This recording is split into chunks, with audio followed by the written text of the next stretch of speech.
Most people in Atlanta chase flash. Big houses, louder cars, proof they've made it. But I learned long ago that real power moves in silence. My name is Aisha Sterling, and I never told my son Marcus that I earn $40,000 a month. To him, I was just the mother who caught the early train, came home late, cooked whatever was in the fridge, and smiled through exhaustion. He thought I was an ordinary office clerk, and I let him believe it because money never needed an audience. For nearly 20 years, I've been regional operations director for a multinational shipping company, signing million-dollar contracts and leading teams across 5 countries. Yet I never hung those titles on the wall. I grew up with a mother who said dignity speaks quietly, so I stayed quiet. I kept my same West End apartment, the same old Toyota, the same cracked leather purse. I saved, invested, and got rich in the softest way possible, silently. That peace lasted until the Tuesday afternoon Marcus called. "Ma," he said, hesitant. "Simone's folks are visiting from overseas. They want to meet you. Dinner this Saturday. I told them you'd come." Something in his tone made me still. "Where are we eating?" I asked. "Le Jardin Buckhead," he said after a pause. "They're particular, so just keep it simple, okay?" Keep it simple. Those 3 words stung worse than any insult. My own son was afraid I'd embarrass him. After we hung up, I looked around my modest living room. Old couch, plain curtains, no artwork, and decided that if Marcus thought I was poor, then poor was who I'd be. Sometimes the only way to see someone's truth is to play the part they already wrote for you. Saturday evening, I pulled out the ugliest thing in my closet, a shapeless gray cotton dress, wrinkled beyond saving. I slipped on worn flats, left my jewelry box closed, tied my hair into a rough ponytail, grabbed my faded canvas tote, and looked in the mirror. The woman staring back looked tired, ordinary, forgettable, perfect. As the taxi climbed from West End to Buckhead, the houses grew grander, the air sweeter with magnolia. Streetlights glinted off Bentleys and BMWs. I felt a strange mix of anticipation and sorrow, still hoping I might be wrong about Simone's family, though experience whispered otherwise. The car stopped in front of Le Jardin, where valets in white gloves opened doors and laughter spilled from golden windows. I paid the fare, stepped out, straightened my dress, and walked inside. Through the glass, I saw Marcus near a long table by the window, dark suit pressed, smile tight. Beside him stood Simone Duval, my daughter-in-law, polished perfection in a cream dress with gold accents, her sleek hair framing a face too tense for comfort. Her eyes darted toward the entrance, scanning for me. And when she saw me, that flicker of embarrassment confirmed everything. Seated across from them were her parents, Veronica Duval and Franklin Duval, posing like royalty waiting for subjects. Veronica's emerald green gown shimmered under the lights, diamonds winking at her throat and wrists, her beauty precise and cold. Franklin wore a silver gray suit, heavy watch flashing each time he moved. They looked like a magazine spread titled, "Money Has Manners." I walked toward them slowly. Marcus's eyes widened when he took in my outfit. "Ma, you came?"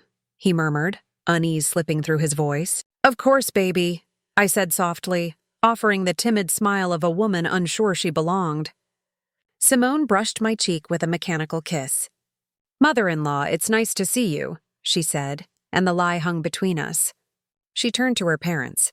"Mom, Dad, this is Marcus's mother, Mrs. Sterling." Veronica's gaze moved from my hair to my shoes, pausing on my frayed tote. Her hand extended like a formality. "A pleasure," she said, voice cool as marble. Franklin repeated the gesture with a practiced grin. "Charmed." No one offered me a seat, so I pulled out my own chair, the one farthest from them, and sat quietly. The waiter placed thick French menus before us. I opened mine, pretending to frown at the foreign words. "Do you need help?" Veronica asked, sugar over steel. "Yes, please," I replied softly. "I don't know what any of this means." She smiled like she'd won something. "Let's order something simple, nothing too expensive. We don't want to overdo it." Her tone dripped condescension. Franklin nodded. Marcus looked away, Simone twisted her napkin. I simply watched. Veronica started chatting about their flight from Ghana, the hotel that cost $1,000 a night, the driver, the designer stores. Every sentence came with a price tag, every glance toward me an invitation to be impressed. I nodded politely. How nice, she continued. We've always been careful with money. Franklin has several businesses.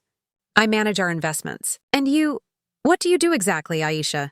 I work in an office, I said. Paperwork, filing, simple things. She shared a quick look with Franklin. Administrative work, honest. All jobs are dignified, right? Of course, I answered. When the food arrived, art arranged on porcelain, Veronica sliced her steak with surgical precision. This cost $80, she said. But quality is worth paying for. One can't just eat anything. You're right, I agreed. Marcus tried to change the subject, but Veronica glided over him. Does your mother live alone? She asked. Yes, Marcus said. She has a small apartment. Veronica turned back to me, pity painted across her face. It must be hard living alone at your age without much support. And your salary covers everything? I manage, I replied. I save where I can. I don't need much. You're so brave, she sighed. I admire women who struggle alone.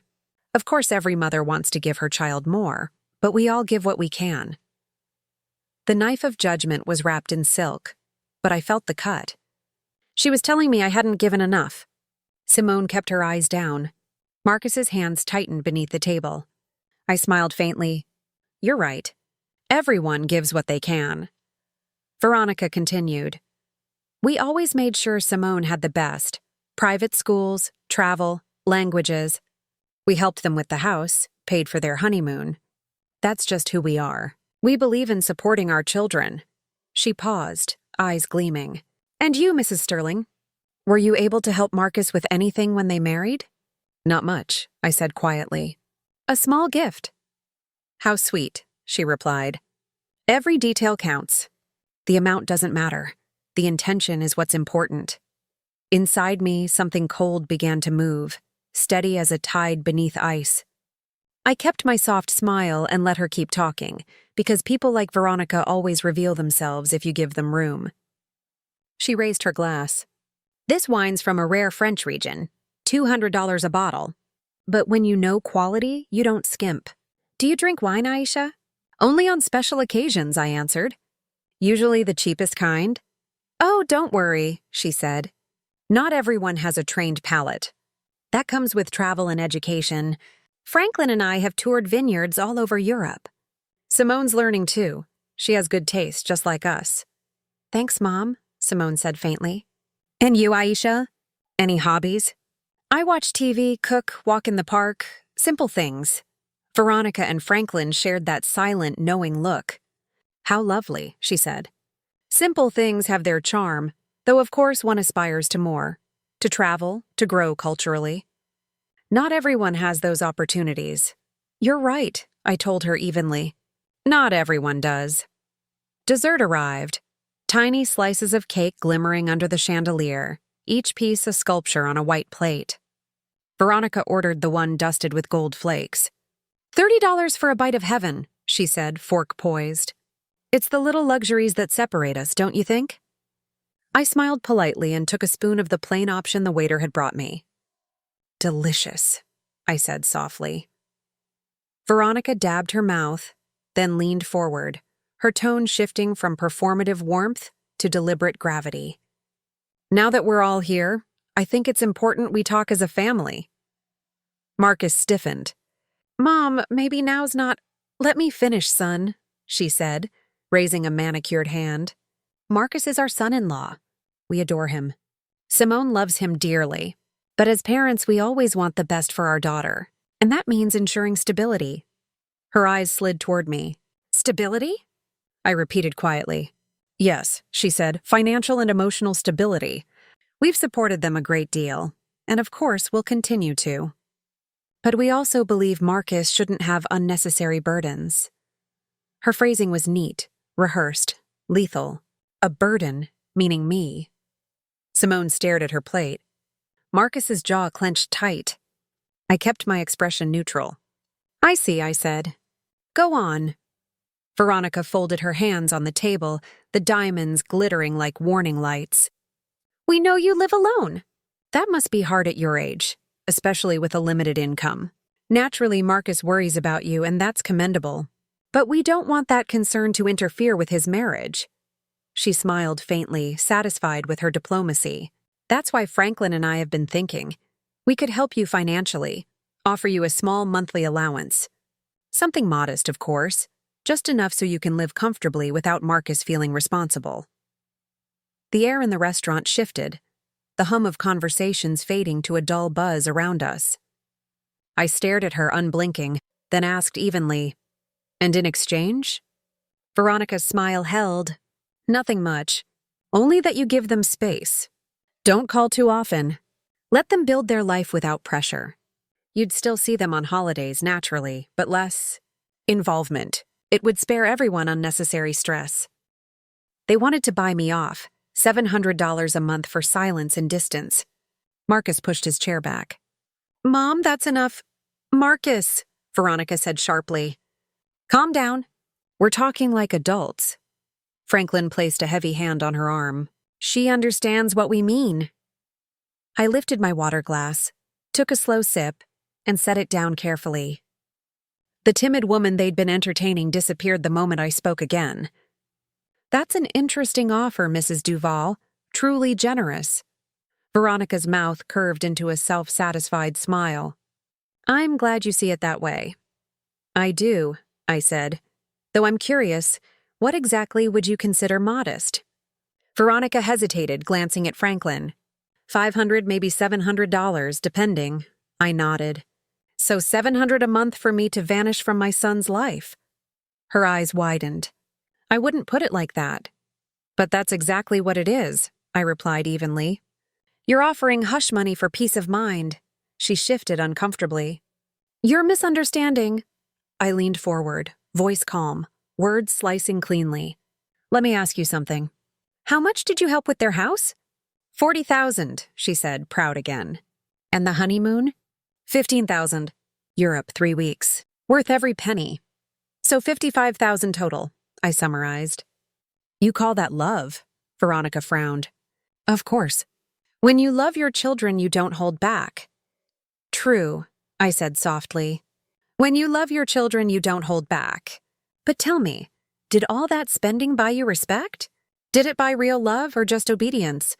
The words hit her like a splash of ice water. Excuse me? She managed. You've spent the entire night pricing people, your hotels, your wine, your children. But not once have you asked how I'm doing, if I'm healthy, if I'm lonely. You measured my worth in dollars, and apparently I'm worth $700 a month. Veronica's face stiffened. Franklin straightened in his seat. I think you're misinterpreting. Am I? I turned to him, eyes steady. Was I misinterpreting when your wife called me a burden? When she offered to pay me to disappear?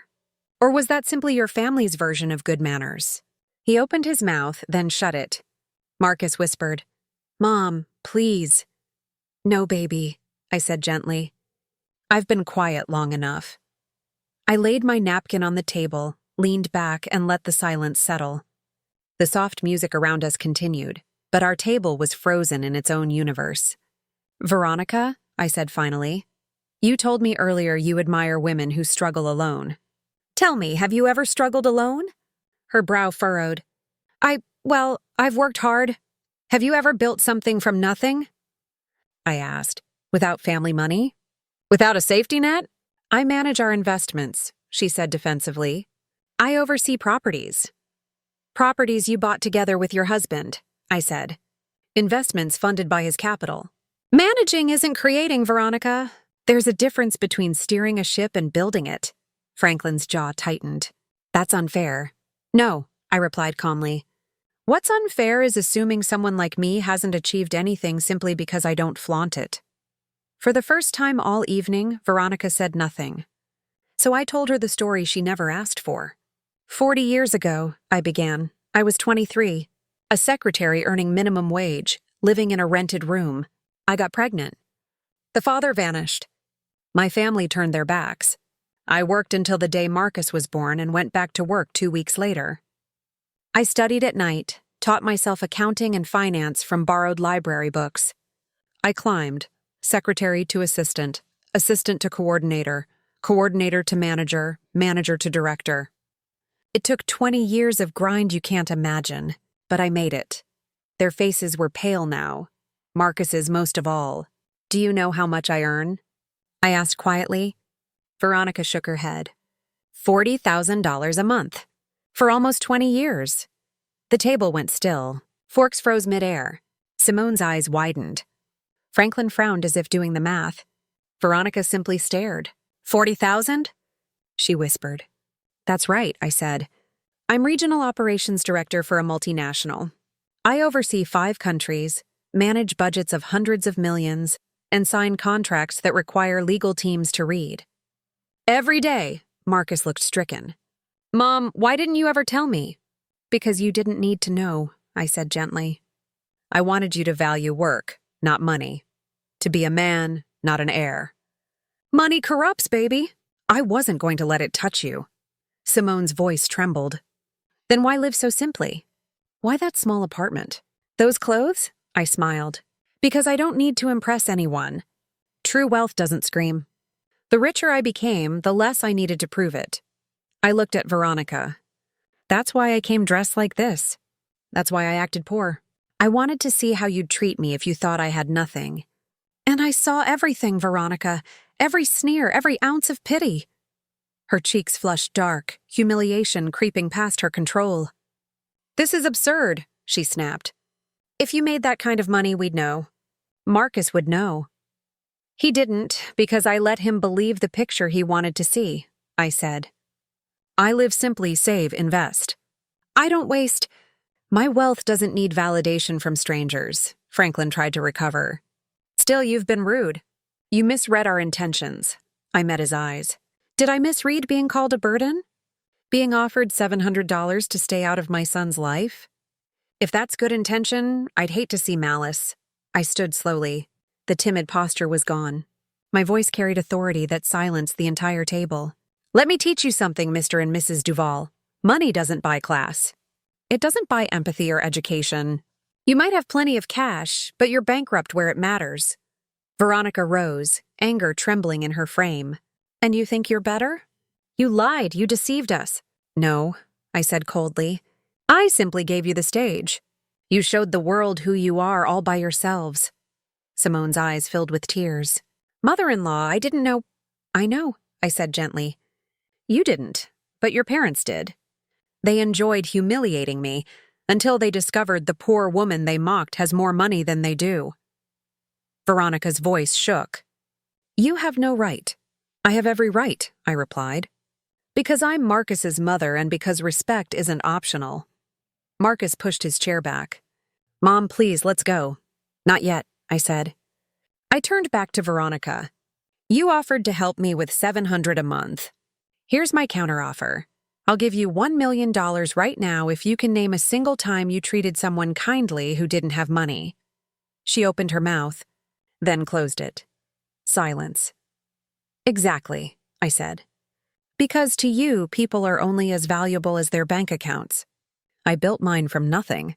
You just spend yours. I earned respect. You buy it. I reached into my faded tote, pulled out my sleek black corporate card, and dropped it on the table. This is my company card. No limit, pay for dinner. Tip generously. Consider it a gift from the poor and naive mother. The platinum edges gleamed under the light. Veronica stared at it like it might burn her fingers. The engraved name, Aisha Sterling, Regional Director, caught her eye, and for the first time that night, fear replaced arrogance. I don't need your money, she whispered. I know, I said softly, but I never needed your pity either. Think of it as a lesson in courtesy, something all your world travel clearly hasn't taught you. Franklin slammed his palm against the table. Enough, you're disrespecting us. Respect? I repeated, calm and deadly. Where was your respect when your wife called me a burden? When she offered to buy my silence? Respect isn't a costume you put on when convenient. Veronica stared down at her untouched dessert. Simone was trembling. Marcus sat motionless beside me, shame written across his face. I looked at Simone gently. You didn't start this, child. But now you've seen it. Remember how it feels, because this is what happens when pride outweighs empathy. The waiter hovered nervously nearby. I gave him a small nod. Please bring the check. The waiter returned with the leather folder and set it quietly in front of Franklin. No one moved.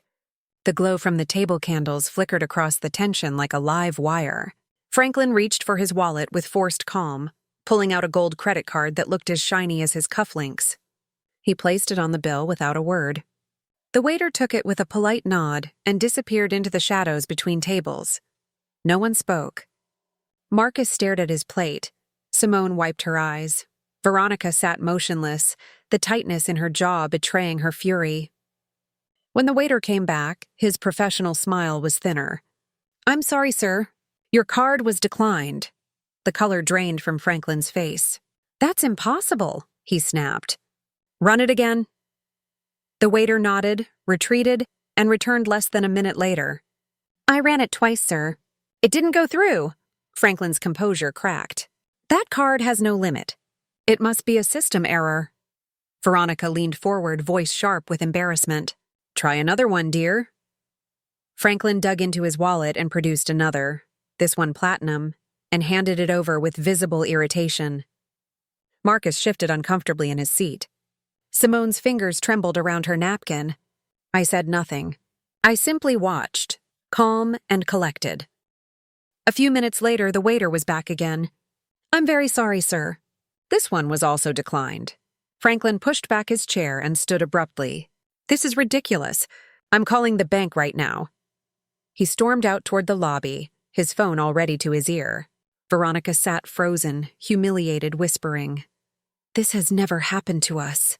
Never. Her voice cracked slightly. What terrible timing, I said evenly, my tone mild but my words deliberate. Marcus started to rise. Mom, I can cover it. No, I interrupted. You won't.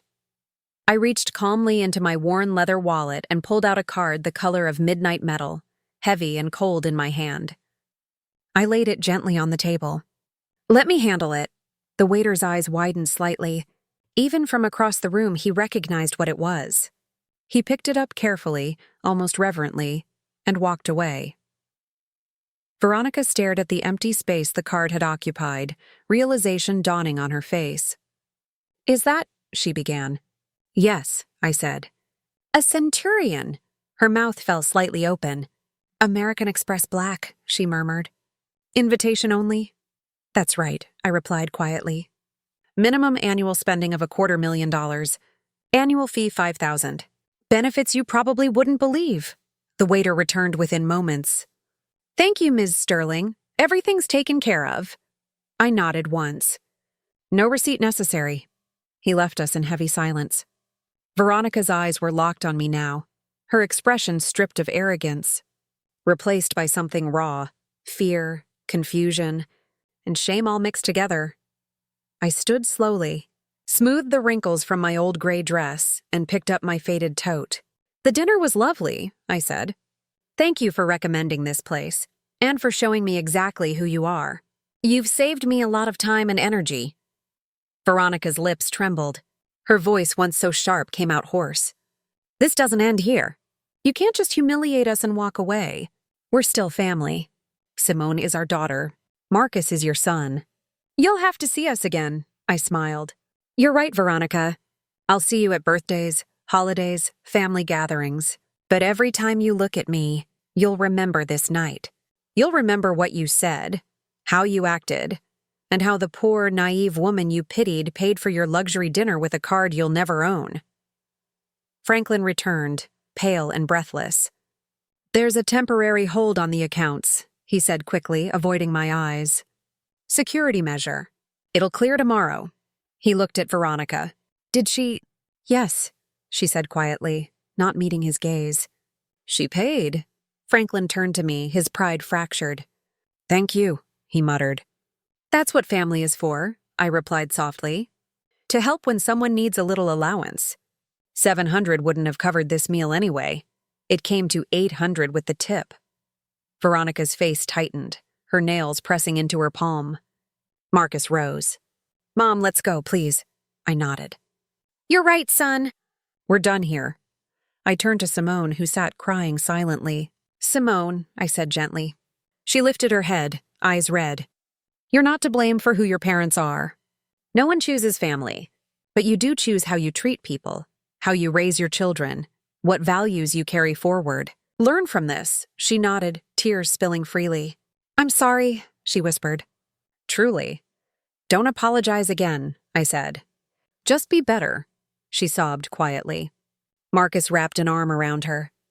Veronica looked away, face rigid, while Franklin checked his phone, desperate to escape.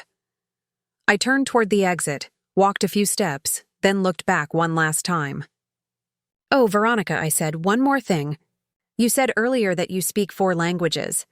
I'm curious, in which of them did you learn kindness? Because it clearly wasn't in any of them. Her mouth opened, but no words came out. Exactly, I said and walked out. Outside, the cool Atlanta night felt like freedom. The city lights glittered against the sky as if the heavens themselves were proud of me. Marcus followed quickly, catching my arm. Mom, are you okay? Perfectly fine, I said, breathing deeply. Better than I've been in years. He looked dazed. I can't believe any of that just happened. I can't believe you never told me. Does it bother you? I asked. No, he said quickly. I'm proud, so proud. But I feel like I didn't know you at all. You knew enough, I said gently. You saw what I wanted you to see. I needed you to build your own life without leaning on mine. That's how you learn value. He nodded slowly, eyes wet. Now I understand why you never complained, why you always seemed calm. You didn't need anything. I smiled softly. I needed plenty, son. Just nothing that money could buy. Outside Le Jardin, the air had cooled, carrying that faint mix of magnolia and exhaust that only Atlanta nights seem to hold. The street shimmered with passing headlights, couples laughing as they walked past, unaware that an entire lifetime had just shifted behind us. Marcus stood beside me, shoulders heavy, face pale beneath the streetlight. For the first time in years, he didn't look like a confident 35-year-old man, but like my little boy again. Confused, shaken, searching my eyes for direction. Mom, he said softly, I didn't know they were going to do that. I swear. His voice cracked with shame. I touched his arm. I know you didn't, baby. You should have told me, he whispered. About everything. The job, the money, all of it. If I had, I said gently, you'd have spent your life chasing my shadow instead of building your own. He frowned. But you let them humiliate you. I smiled faintly. I let them expose themselves. There's a difference. We started walking toward the curb. The valet lane buzzed with engines, a BMW idling loudly behind us. The driver stepped out, eyeing my simple dress, assuming I was waiting for a rideshare. He wasn't wrong. Mom, at least let me call you an Uber, Marcus said. No need, I replied. I already have one coming. We stood in silence for a moment until he asked, why didn't you ever remarry? I looked down the glittering street. Because I married once, and that was enough. After that, I learned to marry peace instead. He nodded slowly, eyes glistening. Simone's not like them, he said. She's good, Mom. You saw she didn't say a word. I know, I said. But she's got a choice to make now. Either she learns from that table or she becomes it. I'll talk to her, he promised. No, I said, turning to him. Let her talk to you. Let her show you what she's made of. Don't fight her family. Teach her what it means to build one. My phone buzzed. The rideshare had arrived. A gray sedan pulled up, headlights cutting through the night. The driver leaned out. You Aisha? He asked. That's me. Marcus looked like he wanted to protest, but didn't. I'll call you when I get home, I told him. He hesitated, then stepped forward and hugged me tight. No pride, no restraint, just love. I'm proud of you, he whispered. I smiled against his shoulder. You always were, baby. You just didn't know why. I slid into the back seat. The driver, a kind-faced man in his 50s with salt and pepper hair, glanced at me through the mirror. "Rough night, ma'am?" he asked gently. "You could say that." "You handled it, though," he said, pulling into traffic. "You got that peace look? People only get that when they stop proving things." I chuckled softly. Maybe I finally did. The car hummed along Peachtree Road, passing towers of glass and the sleeping pulse of the city. I leaned my head against the window, watching the lights smear into gold streaks. My reflection stared back at me, older, wiser, untouchable. The mask of poverty was gone, but so was the need to defend myself. When we reached West End, I asked the driver to stop before my building. "You sure, ma'am?" he asked. "I can pull right up to your door." "No need," I said. "I like the walk," he smiled. "Strong woman." I paid him, tipped him double, and stepped out into the quiet. The street was nearly empty, cicadas whispering in the trees. I walked slowly toward my apartment, the faint ache in my feet a reminder of how long I'd been standing tall tonight. In my bag, the Centurion card glinted like a secret. I thought of Veronica's face when she realized who I really was, how quick arrogance turns to silence when truth shows up dressed as humility. Inside, the apartment greeted me with its familiar hum, the refrigerator's low buzz, the soft creak of floorboards, the faint lavender scent from the candle I'd blown out hours before leaving. I kicked off my shoes, poured a glass of water, and sat at the small kitchen table. For the first time that night, I exhaled. On the table lay an old photograph of Marcus at age 10, missing front tooth, backpack too big for his shoulders, eyes bright with the kind of innocence that trusts the world. I traced a finger along the picture's edge and whispered, "You did good, son. Even when you forgot who taught you." My phone buzzed again, a text from Marcus. "Mom, I'm sorry for tonight." "I love you." I smiled and typed back, "I love you too. Get some rest. We'll talk tomorrow." Then I put the phone face down and let the silence wash over me like a balm. Outside my window, Atlanta's skyline shimmered in the distance.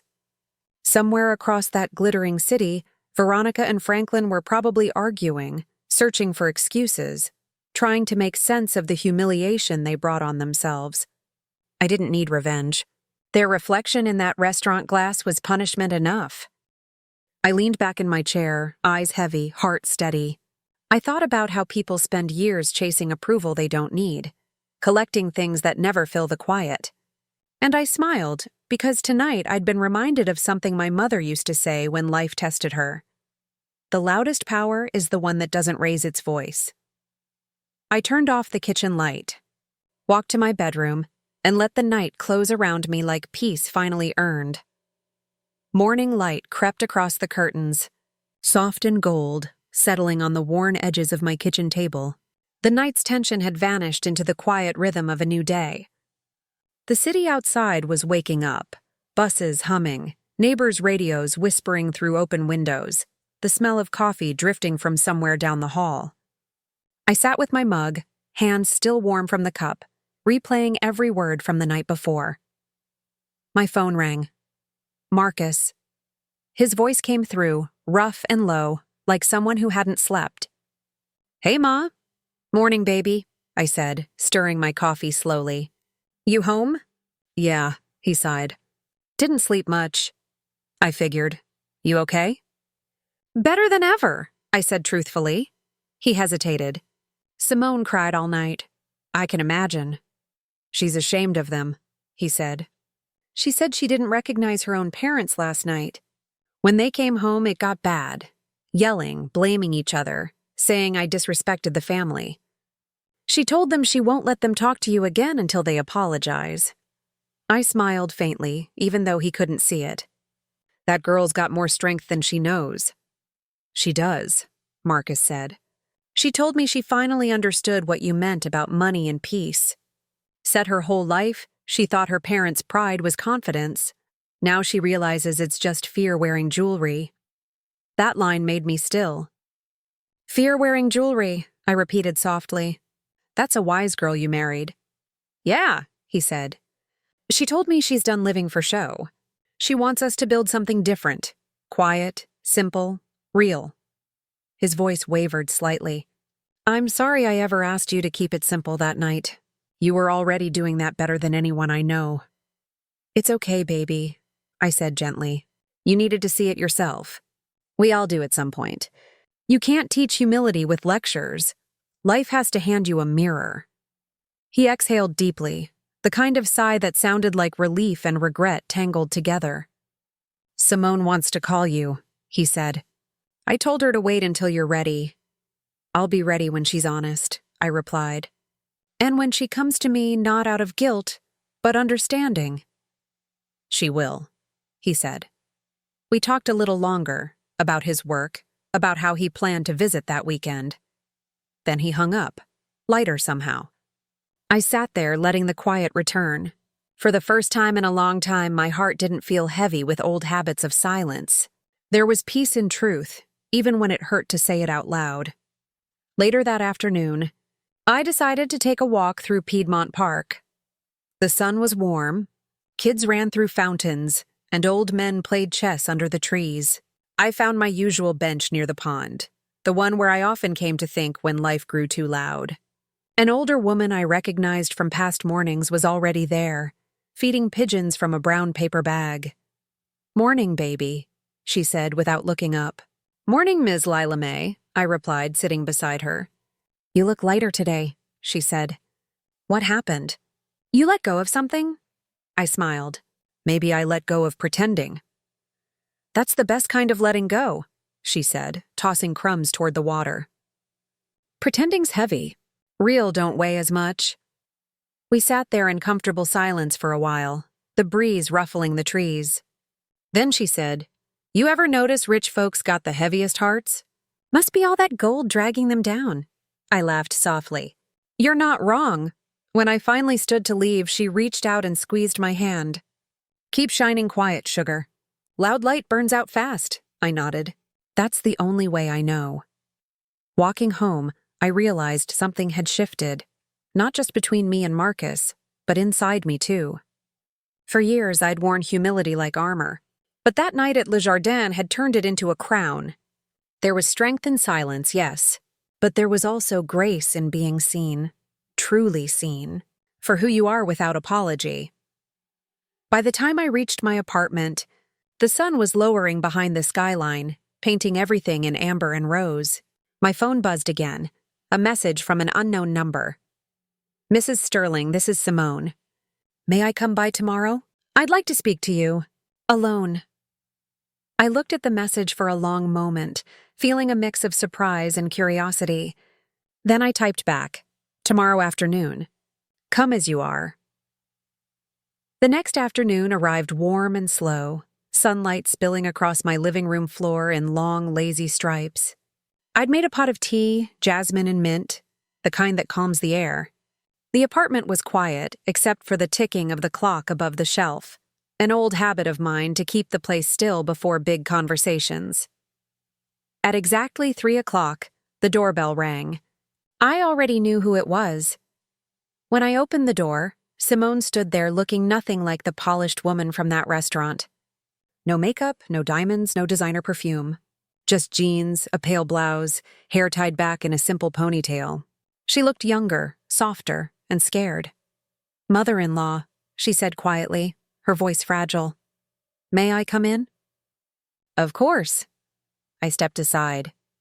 She entered slowly, her eyes wandering around my apartment as if she were seeing it for the first time. The worn sofa, the stack of books by the window, the single plant that had stubbornly survived years of neglect. Her gaze softened. It's peaceful here, she said. It's home, I replied, handing her a cup of tea. Sit. She took the cup with both hands, as if it might anchor her. For a moment, neither of us spoke. Then she exhaled and began. I don't know where to start, she said. Start with the truth, I answered. It's always the shortest road, she nodded, eyes glistening. I came to apologize, but not the shallow kind. Not the kind people give to erase guilt. I came because last night, after you left that restaurant, something inside me broke, or maybe it finally woke up. She looked down at her trembling hands. My parents taught me that money protects you, that poverty is shame, They believed people with less were dangerous, lazy, or useless. And I believed them because that's all I knew. But when I saw you sit there, calm, graceful, while they tried to humiliate you, I realized everything they taught me was wrong. You had more dignity in your silence than they had in all their pride. I listened quietly. Her words came like a confession long overdue. My mother hasn't spoken to me since that night, Simone continued. She said I betrayed them, that I chose you over my own blood. My father sent a message this morning saying he's revising his will, that I shouldn't expect anything. And you know what? I don't care. Her voice cracked, but it wasn't weakness. It was release. For the first time in my life, I feel free. I'm done being owned by what's in their bank account. I want peace, not wealth that tastes like fear. She looked at me, searching for judgment, maybe forgiveness. I gave her neither, only honesty. Freedom always costs something, Simone, I said. You just paid your first installment. But it's worth every penny. Tears slid down her cheeks. I was raised to think power means control, but that night I saw real power for the first time. Quiet, steady, respectful. You didn't shout. You didn't threaten. You just told the truth. And it terrified them. I smiled gently. Truth always terrifies people who've lived too long inside lies. Simone nodded, then whispered, I want to learn from you. How to live like that. How to be strong without being cruel. How to have money without letting it own me. I leaned forward, resting my elbows on my knees. You don't learn that from me. You learn it from life. But I can tell you this. Every time you buy something, ask yourself, is this for comfort or for applause? Every time you speak, ask, is it kind or just loud? And every time you feel small, remember, humility isn't weakness. It's clarity. She listened like a child hearing her first truth. Then she set her teacup down and reached for my hands. Thank you, she whispered, for not hating me. I never hated you, I said softly. You were just standing in someone else's shadow. We all do that before we find our own light. For a moment, we sat there, hands clasped, two women from different worlds but carrying the same wounds. The silence that followed wasn't awkward. It was healing. Finally, Simone stood. May I hug you? She asked. I smiled. Please. She stepped forward and wrapped her arms around me. Not the polite embrace from before, but something real, trembling, human. It felt like forgiveness. It felt like beginning. When she left an hour later, she looked lighter, almost glowing. I watched her walk down the hallway and thought, maybe she'll break the cycle after all. I closed the door, leaned against it, and exhaled. For the first time in many years, my home felt full, not of things, but of meaning. The next day, Marcus texted. Simone told me everything. Thank you for giving her that chance. We're starting fresh. Our way, not theirs. I smiled. Maybe that was my real inheritance. Not the money I'd saved, not the title I carried, but the legacy of truth finally passed down. 3 days passed after Simone's visit. The city moved on, as cities always do, unaware that something inside me had quietly shifted. I woke each morning before sunrise, brewed my strong black coffee, and sat by the window to watch the world open its eyes. For the first time in years, I wasn't thinking about numbers, schedules, or corporate decisions. I was thinking about peace, how strange it felt to finally have it without needing to earn it. A message from Marcus blinked on my phone. Simone's parents are leaving for New York tomorrow. They haven't spoken to her since that night. She's okay, though. Stronger than ever, I typed back, good. Let them sit in their silence a while. It teaches more than words ever could. After sending it, I turned my phone face down and took a slow sip of coffee. Outside, kids were chasing the school bus down the street. A neighbor's gospel music floated faintly through the window. I'm still here by the grace of God. I smiled. Somehow that song fit my whole life. I decided to take a walk through the sweet Auburn district and where every building whispered stories of people who had risen from nothing and built everything through faith and fire. I passed murals of Black leaders, street vendors selling incense, the warm smell of catfish and cornbread from a diner window. It reminded me who I was before the money, before the suits. Just a girl from the South with too much fight to ever quit. When I reached the park, I sat on my favorite bench beneath a magnolia tree. The same older woman, the one who fed pigeons each Sunday, was there again, sprinkling crumbs with quiet joy. She looked up and smiled. "You again?" she said. "Me again," I replied. "You got that peace glow?" she said, studying me like a painter studies light. "Whatever storm you came through, it's behind you now." "I think it is," I said. "I faced it head on this time." "Good," she nodded. "The only way out is through. Folks keep trying to go around pain, but that's how you end up lost." We talked for a while about simple things, her grandchildren, the price of gas, the weather, until she said something that stayed with me. "Baby, don't let people's poverty of spirit make you ashamed of your riches of soul." I repeated it quietly. "Poverty of spirit, riches of soul. That's right," she said. "You can't buy peace, child. You live it. You choose it every day." Her words landed deep, like a seed finding soil. That evening, back home, I stood in front of the mirror. For years I'd seen a woman who survived. Now I saw one who'd arrived, fully, freely, without apology. I thought about Veronica and Franklin, somewhere counting their losses, and I didn't feel anger anymore. Just clarity. They weren't villains. They were scared people clinging to gold because they'd forgotten what grace feels like. My phone chimed again. A new message, this time from Simone. "Mother-in-law, we set boundaries today." They didn't take it well, but we stood our ground. Marcus told them love isn't measured in checks. "Thank you for teaching us that," I replied. "Proud of you both. Keep your peace sacred.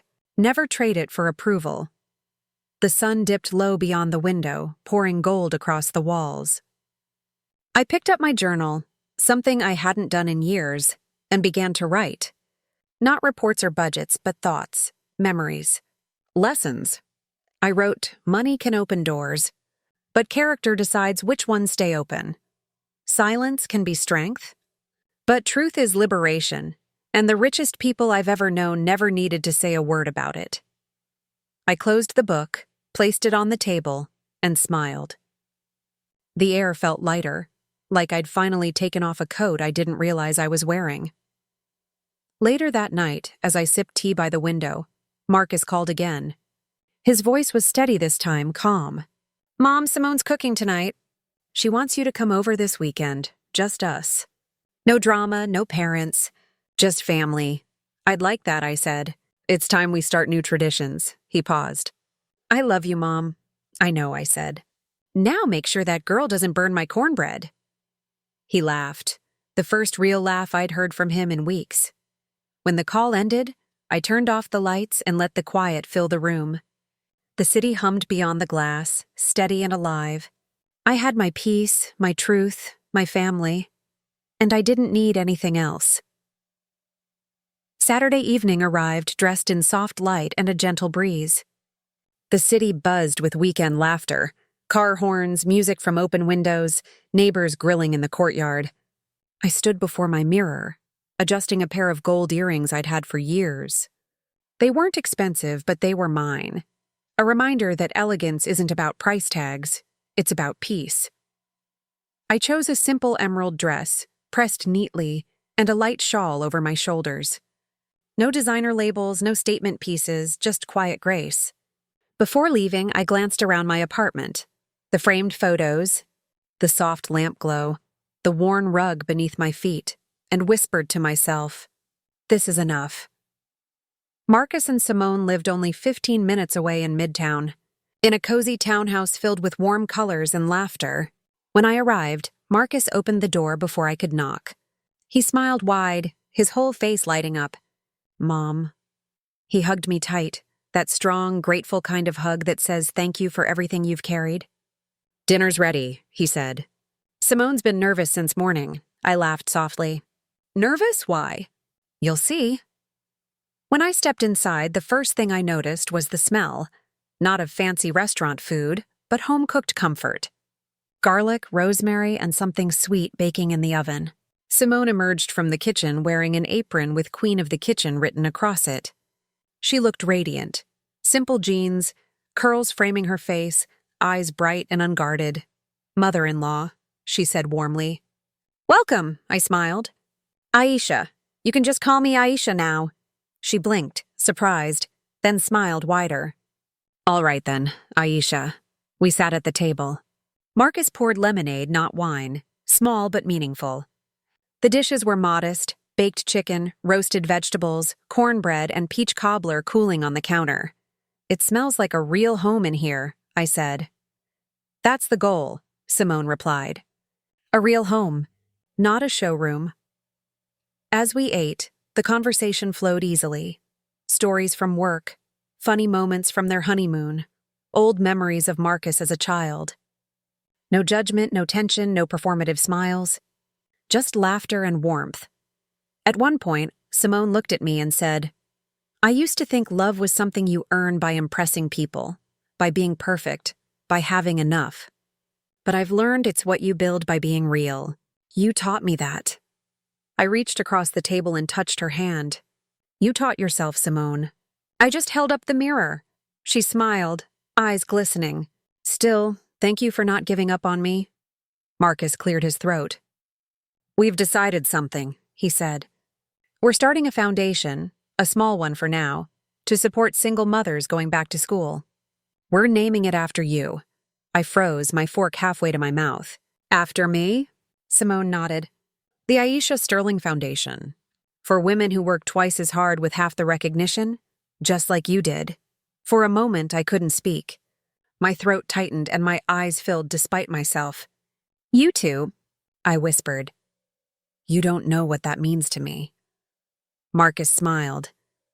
"We do. It's the least we can do." I laughed softly through the tears. "The least? Baby, that's the most anyone's ever done for me." Dinner stretched into hours, music playing low, the glow of candles dancing on our faces. It felt like family, the kind that's chosen, not imposed. When I stood to leave, Simone hugged me at the door, her head resting on my shoulder. "We'll make you proud," she whispered. "You already have," I said. Outside, the night was clear, the air cool against my skin. I walked slowly to my car, heart full, eyes lifted to the moon glowing above the city. It looked softer than usual, maybe because peace has a way of changing how light feels. For years I had lived quietly, protecting my truth. But now, watching my son and daughter-in-law find theirs, I realized something powerful, that the purpose of surviving isn't just to endure, it's to inspire. I started the car and smiled at my reflection in the rearview mirror. "New beginnings," I whispered. And this time, no pretending. The engine hummed, the road opened, and the city lights stretched ahead, not as reminders of what I'd earned, but of everything I'd finally let go. 6 months later, autumn had rolled over Atlanta. The air carried that soft chill that made people walk a little faster, clutching their coats and coffee cups. The leaves along Peachtree Street burned gold and red, and the city skyline looked sharper under the pale sky. I stood in front of a tall glass building downtown, its entrance marked with a small silver plaque, the Aisha Sterling Foundation, empowering single mothers through education. The name glimmered in the morning light, and for a long moment I couldn't move. I simply stared, not with pride that puffed the chest, but with the kind of quiet awe that lives deep in the chest, when a prayer you never said out loud finally gets answered. Inside, the lobby buzzed with guests arriving for the foundation's opening ceremony. Local reporters, donors, community leaders, women in pressed suits and worn jeans alike, all gathered around a banner that read, "From Struggle to Strength." Marcus spotted me from across the room. "Mom!" He waved, that same excited energy he had as a boy when he'd bring home a perfect report card. He rushed over and kissed my cheek. "You're right on time." Simone joined him, elegant in a navy dress but with the same authenticity that had bloomed since that night. "It's all happening," she said, glowing. "Our first scholarship recipients are here. We're helping 5 women this year." I looked at the display board with their photos. 5 women from different walks of life, all holding babies, books, or hope in their eyes. And something inside me tightened, not with pain, but recognition. I saw pieces of my younger self in each of them. One of the women approached me shyly. "Ms. Sterling, I just wanted to thank you. I'm starting my nursing degree because of this. I never thought someone would believe in me." I took her hand. "You don't need someone to believe in you, sweetheart. You just need a chance. You were already ready. We just opened the door." Her eyes filled and she hugged me tightly. Around us, applause rippled as Marcus stepped onto the small stage to give his welcome speech. His voice was steady, proud. "This foundation exists because of one woman, a woman who taught me that success without compassion is empty. My mother, Aisha Sterling." The audience clapped as I joined him on stage. Flashbulbs popped, but I barely noticed. Marcus handed me the microphone, and for a moment I looked out at all those faces. Some rich, some struggling, all human. "When I was young," I began, "I thought strength meant silence. I thought power meant having more than others. But life taught me that true power is lifting someone else when you've already climbed." I paused, scanning the room. "I raised my son alone. I worked long hours, made mistakes, cried in silence, and doubted myself more times than I'll ever admit. But I never gave up, and that's what this foundation is about. It's not charity. It's a mirror for every woman who thinks she's invisible." Applause filled the room. I stepped back, and Simone joined us on stage, tears in her eyes. Together, we cut the ribbon, a simple gesture, but it felt sacred. After the ceremony, as the crowd mingled, I stepped outside for air.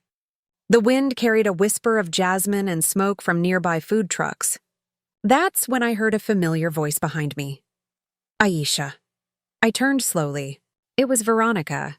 She looked different. Not the diamond-dripping woman from before, but smaller somehow. No jewelry, just a beige coat and tired eyes. Franklin stood a few steps behind her, hands in his pockets, looking uneasy. For a moment, none of us spoke. "You look well," Veronica said finally. Her voice had lost its edge. "I am," I replied. "And you?" She hesitated. "We've had changes. Franklin's business took some hits. We had to sell one of our properties. Life feels quieter now." "I see," I said gently. "Quiet can be a good teacher." She nodded faintly. "I came because I wanted to say—" She struggled with the words. "I was wrong. About you.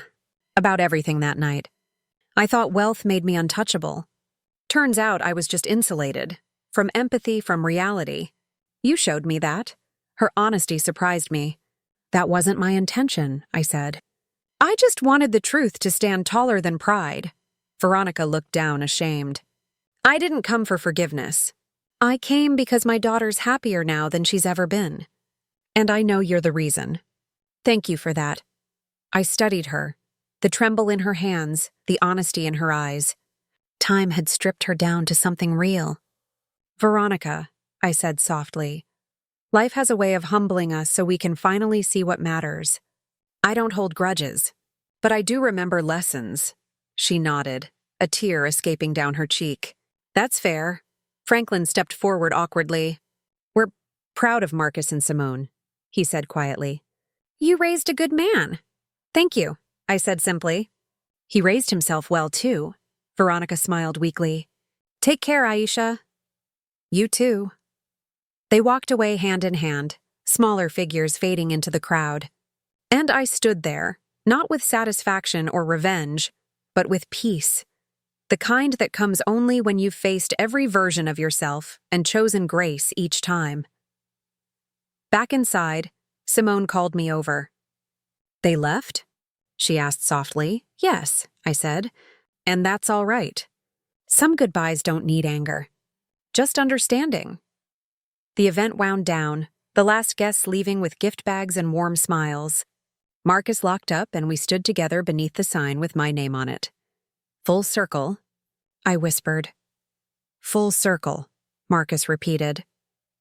We walked out into the golden light of evening, 3 people connected not by wealth or perfection, but by truth, by love, by growth. and for the first time in my life, I felt completely free. Not rich, not powerful, just deeply, profoundly whole. Years passed. Seasons turned like quiet pages, and life unfolded the way it always does, steady, unpredictable, and full of small miracles. I no longer woke up to the sound of alarms or conference calls. Retirement had found me not with silence, but with peace. The mornings were slower now. I still rose with the sun, brewed my coffee strong, and sat by the window of the same apartment I'd lived in for decades. The city beyond had changed. New buildings, new noise, but this view never lost its honesty. On the wall opposite me hung a framed photo of the Foundation's first scholarship class. 10 women now, all smiling, all holding diplomas. Below it, a plaque read, "Empower a mother, uplift a generation." Sometimes I'd visit the foundation, though Marcus and Simone ran it now. Marcus had left his corporate job years ago to dedicate himself full-time. Simone managed the mentorship program, connecting young mothers with career paths. They'd grown into the kind of people I always hoped they'd become. Strong but kind. Ambitious but grounded. They had a daughter now, little Nia. 6 years old, with big brown eyes and a voice that could melt anger. Every time she saw me, she'd yell, "Grandma Aisha!" and wrap her tiny arms around my neck. And every time, my heart would swell like it was the first time. One afternoon, Nia sat beside me on the couch, flipping through an old photo album. Her small finger landed on a picture of me much younger, in a crisp suit, holding baby Marcus in front of a small office building. "Grandma, were you poor here?" she asked innocently. I laughed softly. "We didn't have much money then, baby." "But we weren't poor. What's the difference?" she asked, her head tilted in that curious way children have. "Being poor," I said slowly, "is when you have nothing and no one. We always had love, and love makes you rich, even when your pockets are empty." She thought about that for a moment, then smiled. "Then we're super rich." "Yes," I said, kissing her forehead. "We are." Later that evening, Marcus and Simone came over for dinner. The foundation had just celebrated its 5th anniversary. Hundreds of women helped, dozens of children supported through school. Simone cooked while Marcus teased her in the kitchen, the same laughter that once filled my small home now echoing in theirs. As we ate, Marcus raised a glass of lemonade. "To Mom," he said, "for teaching us that truth doesn't need applause." Simone added softly, "And that dignity is the quietest form of power." I felt tears rising, but they weren't from sadness. They were from seeing the seed I planted bloom into something larger than I could have dreamed. After dinner, I walked out onto their porch. The city lights flickered below like stars scattered across the ground. Simone joined me, wrapping a shawl around her shoulders. "I heard from my mother last week," she said quietly. "She's been volunteering at a shelter now. She said she finally understands what you meant that night." I smiled faintly. "It took her time, but some lessons are slow by design."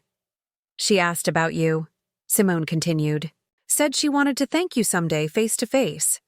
"If that day comes," I said, "I'll meet her with grace. Not for her sake, but for mine."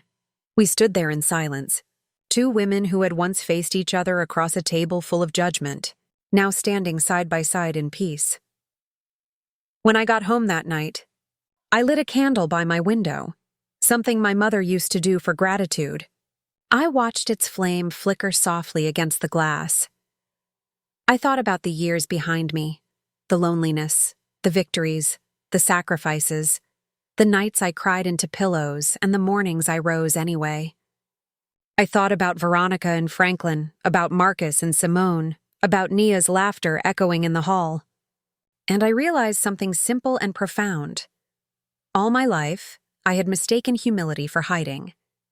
But humility, I finally understood, isn't silence. It's strength without noise. As the candle burned low, I picked up my journal and wrote one final line. "The richest life is not the one that has the most, but the one that needs the least." I closed the book, turned off the light, and looked out at the city that had seen every version of me. The struggling mother, The quiet executive, the woman who pretended to be poor, and the one who finally stopped pretending at all. Somewhere down the street, laughter drifted from a group of young people, full of energy and dreams. I smiled. Let them have their noise, their rush, their glitter. I had my piece, my truth, my legacy, and that was enough. More than enough, always.